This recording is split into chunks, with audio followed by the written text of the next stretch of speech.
Hi friends, எல்லாரும் எப்படி இருக்கீங்க? இன்னைக்கு பிரைடனுக்கு ஃபர்ஸ்ட் முடி எடுக்கிறத நம்ம பார்க்க போறோம். சேனல் ஃபர்ஸ்ட் டைம் பார்க்கறதா இருந்தா மறக்காம சப்ஸ்கிரைப் பண்ணிருங்க. அப்படியே பக்கத்துல இருக்கிற பெல் பட்டன் அமுக்குனா நான் என்ன வீடியோ போட்டாலும் உங்களுக்கு நோட்டிஃபிகேஷன் வரும்.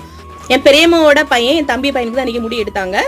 தாராவிலேயே வேளாங்கண்ணி மாதா கேபி இருக்கு, அங்க வச்சுதான் முடி எடுத்திருந்து. காலையில என்னடா நமக்கு நல்லா இன்னைக்கு நீட்டா புது ட்ரெஸ் எல்லாம் போட்டு எடுத்து நம்மள கூட்டிட்டு போறாங்க அப்படின்னு நினைச்சு நல்லா ஜாலியா ஹாப்பியா கிளம்பி வந்தான் பிரைடன் குட்டி. அப்புறம் சர்ச்சுக்கு போனதும் பிரைடனோட மாமா மடியில அவனை இருத்துனதும் ஓஹோ இன்னைக்கு நம்மள வச்சு ஏதோ ஷோவே பண்ண போறாங்க அப்படின்னு கொஞ்ச நேரம் முடிச்சுட்டு எடுத்துட்டு இருந்தான். அதுக்கப்புறம் அந்த கத்தி அந்த முடி எடுக்கிறவங்க அதில் வச்சு பண்ணதுமே கொஞ்சம் பயந்துட்டு அப்புறம் ஒரு வழியா என்னோட பசங்க எல்லாரும் ரைம்ஸ் எல்லாம் பாடி இது அவனுக்கு சுட்டி கணமன் நல்லா பாப்பா அந்த வீடியோ எல்லாம் பார்க்க வச்சு ஒரு வழியா நாங்க முடியெல்லாம் எடுத்து முடிச்சிட்டோம்.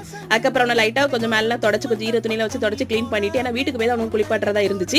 அங்க லைட்டா உடம்புல கொஞ்சம் தொடச்சிட்டு எடுத்துட்டு நல்லா சந்தனத்தை பூசி நல்லா பூசி விட்டுட்டேன். என்னடா முடிய காணன்னு கொஞ்ச நேரம் தேடிக்கிட்டே இருந்தான். அப்புறம் முடி எடுத்ததுமே கொஞ்சம் ஹாப்பி ஆயிட்டான். அதுக்கப்புறம் நாங்க எல்லாரும் கொஞ்சம் அங்க 2-3 பிக்கெல்லாம் எடுத்துட்டு அப்புறம் நாங்க வீட்டுக்கு கிளம்பி வந்துட்டு வீட்டுக்கு வந்து பிரியாணி சாப்பிட்டு அவ்வளவுதான். இந்த வீடியோ பிடிச்சிருந்தா லைக் கமெண்ட் ஷேர் பண்ணுங்க. தேங்க்ஸ் ஃபார் வாட்சிங். இன்னொரு வீடியோல பார்க்கலாம். டாடா.